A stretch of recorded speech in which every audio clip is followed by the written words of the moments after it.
Good morning, everyone. It's time to go on the record. Unloading on ISIS, the U.S. and allies launched massive airstrikes against the terror group in Syria. The political impact that we could see here.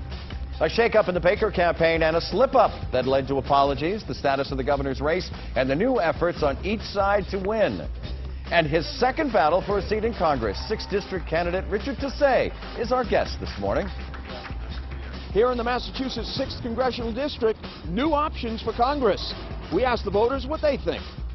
From WCPB Boston, the inside word from Washington to Beacon Hill, today's newsmakers are going on the record. Good morning, everyone. I'm Ed Harding, along with News Center 5's political reporter Janet Booth. Thank you for joining us today. And our guest this morning is hoping to make his way into the United States Congress. Richard Tussey is a Republican with years of experience on the state level. He was first elected to the Massachusetts House in 1984, elected to the Senate in 1990. Mr. Tussey served as a Senate Minority Leader from 2006 to 2010, and then 2 years ago he lost a bid for Congress to incumbent John Tierney by 1 point. Richard and his husband Bernie are longtime owners of a real estate company, and they live in Wakefield. That 1 point, does that still haunt you, that 1 point? So close. So close, but so far, right? Thank you for joining us. Thanks for having me. Which probably explains why you're running again. Your entire campaign before this primary season was based on the need to bring in new blood and move Congressman Tierney out of his seat. That reason's now gone with his primary defeat. So how do you regroup and how do you explain to people why you're still running? Well, I would say my entire campaign last time and this time was to help set the country in a new direction. And that's what I was really all about. It's funny, my stump speed hasn't changed at all from before the primary to now. And I really do think that most people really think that the country is headed in the wrong direction in terms of you know, the national debt, $17 trillion. We have an economy that isn't working anymore. It isn't creating the type of jobs that people need to live, work, and raise a family.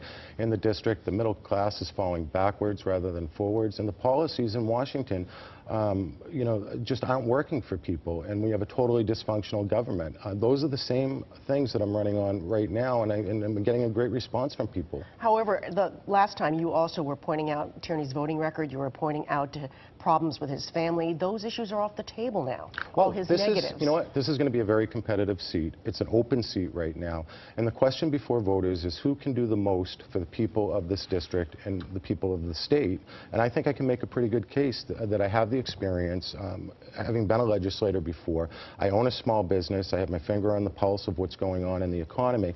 And I think I can do, as a member of the majority, a lot of good things and make sure that Massachusetts' interests aren't on the back burner in Washington, that they're brought front and center. Did the primary take one of the arrows out of your quiver? I mean, you can't say you're the fresh face. In fact, you could probably argue that Seth Moulton is the fresher of the faces. Again, we have an open seat right now, and this isn't, I don't think voters are strictly looking at a fresh face. They want a new approach. And on most of the issues that have come up, or that people are concerned about right now, you know, the primary was a referendum on John Tierney, and people recognized that it was time for John Tierney to go. On the issues, I think I match up really well with the people of the district. On Obamacare, Seth Moulton thinks Obamacare is fine as is. I think that the law needs a major overhaul. Here in Massachusetts, no other state has suffered more and been treated more unfairly under Obamacare than Massachusetts. I've made getting a waiver the centerpiece of my campaign, or trying to get some exemptions for our state. Seth Moulton has come out and said no. You know, if Massachusetts gets a special exemption, other states will ask. And it's kind of funny because, you know, when the Affordable Care Act passed in the first place, there were 1,200 waivers given out. If you live in Nancy Pelosi's district and you owned a bar or a restaurant, you got a waiver. Here we are, a state with 6 million people. We had a health care system that was working just fine, 98% of the people insured, and it's turned out to be a disaster. And you know, the fact that he isn't willing to go to Washington and make a case for Massachusetts, a case for fixing this, I think shows a misunderstanding of what is going on here on the ground level. 250,000 people right now on temporary insurance. $1 billion in additional costs to implement a plan that we didn't really need here. We should have just sent everybody a check. On immigration, we're different. He supports, you know, amnesty. He supports giving licenses to illegals. I don't support either one of those things, and I think it isn't fair to the people who played by the rules and who are in line right now. And finally, you know, I think on your show he came out and said, I'm going to be a reliable vote, you know, for Barack Obama's policies, and those are the policies I think that people are frustrated about. I won't be a reliable vote for anyone. And when I was in the state Senate, you know, I looked at every issue individually and made a decision as to what was best for the people of my district. And when Mitt Romney was governor, I voted with him 50% of the time. I voted against him 50% of the time. So I have that independent record. But one of the hot topics on this election season right now is ISIS, and Americans concerned about their safety, terrorism, etc. Moulton is a Marine who served 4 tours in Iraq, and he sells himself as an expert in this area. What can you bring to the table on this specific foreign policy issue, since it's so, you know, it's so important to so many voters in your district? Well, I respect his service, and I definitely respect his opinion. I would just say that I think the biggest problem right now with the whole situation we're in is that there are a lot of Americans who just want to turn turn away from it, and I can understand they're war weary, but I think you have to remember back to what happened before 9/11. Al-Qaeda declared war on the United States. They tried to bomb the World Trade Center. They bombed the USS Cole. They bombed our embassies, and then eventually 9/11 happened.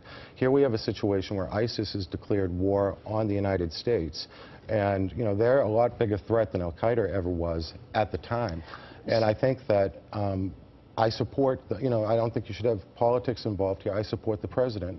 When the vote came up in the Congress just recently to arm the Syrian rebels, I would have voted with the president in order to do that. So you don't believe he needs to go back to Congress to ask for further permission to do what he's doing now? Well, I think what he should have done is he should have gone to Congress and asked for that permission in the first place. Is it too late? Does he? I mean, because a lot of members of the Massachusetts delegation feel that he still needs to come and ask for permission to do what he's doing now. Do you agree with the rest of the Democratic delegation? Yeah, I think he should go back to the Congress, and he should have asked for that in the authorization for the money to support the Syrian rebels. And the war front is not just limited to a certain regime. What does the government need to do to stop homegrown terrorists? You know, Boston is a focus of a new program to prevent people from being recruited by groups like ISIS. Well, I think the first thing is, you know, in this immigration reform, people have always looked at it, you know, securing the borders, fixing our current system.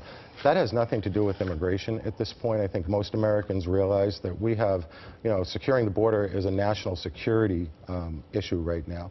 40% of all the people who are here in this country illegally came here legally in the first place, and then we overstayed their visas and we lost track of them. We have no idea who's in this country right now. So I think what Congress needs to do is, you know, deal with the other issues regarding immigration reform later, but right now they should really get a grip on our current system that clearly isn't working as far as keeping track of the people who are here. Are you ready for the OTR pop quiz? Oh boy. Oh boy. He looks me straight in the eye and says, oh boy. All right. Question 1, let's talk about terrorism. In the airstrikes this week, the U.S. also targeted another terrorist group that we've heard very little about until recently. What is the name of that group? I don't know the name, but I know they're an Al-Qaeda an offshoot, and they were planning an imminent attack. Khorasan is the name, which is the roots are correct, but you didn't have the name. All right, the U.S. Supreme Court celebrated a big birthday this week. How old is the High Court? Oh, gosh. I'm going to pass on that one. Yeah, 225 years old. The Constitution actually established the Supreme Court, but it was the Judiciary Act of 1789 that created the Supreme Court with the 6 justices. Happy birthday to the court. You don't have to sing, by the way. We continue on the record. Richard Tassay. Stay with us.